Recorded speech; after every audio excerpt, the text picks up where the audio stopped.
台北市長蔣萬安拜二宣布5個優先要件新措施，希望減少有囡仔家庭的負擔。不過民間團體指出，講除了托育，也着愛解決要件勞工的這場困境。因是支持台北市減少工時未減少薪水的方案。不過因是反對中央開放請外籍使用人的政策。另外呢，也建議台北市這補助着愛依照着企業的規模來分級，而且引進着這代津貼，減少這場的衝突。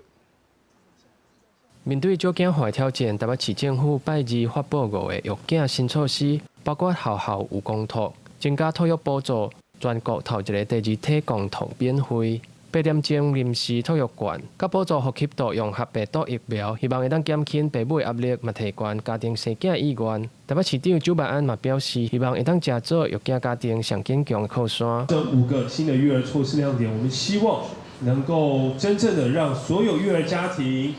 減輕他們的負擔，能夠更願意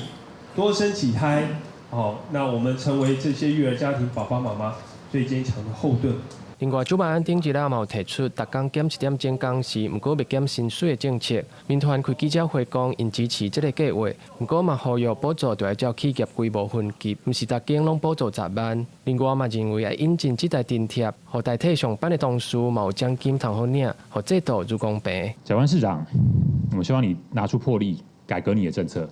讓你期待的職場育兒友善環境真正可以得到落實，以及其他地方政府跟中央政府都可以有效跟進。為了解決育囝勞工的困境，台北市甲中央政府直直提出方案。若中央是開放育囝的家庭會當申請外籍勞工來照顧囡仔，不過民團嘛公開反對批評這個政策，干若薪水中介以上的家庭請得起。請一個外籍幫傭，1年至少要36萬。而且他這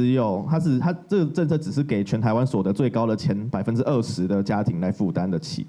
就是如果你有錢，你就可以買別人的勞動力來換取你的職涯；如果你沒有錢，你就活該在剛剛所謂提到的過勞的職場當中燃燒殆盡。另外，民團嘛呼籲去做優先育囝市場是未來的趨勢，中央政府攏愛想對策，嘛希望台北市就甲育囝減工時的政策做好。若六都甲中央政府嘛會跟對政策，才會當完整落實。記者郭金陽、王志剛台北報道。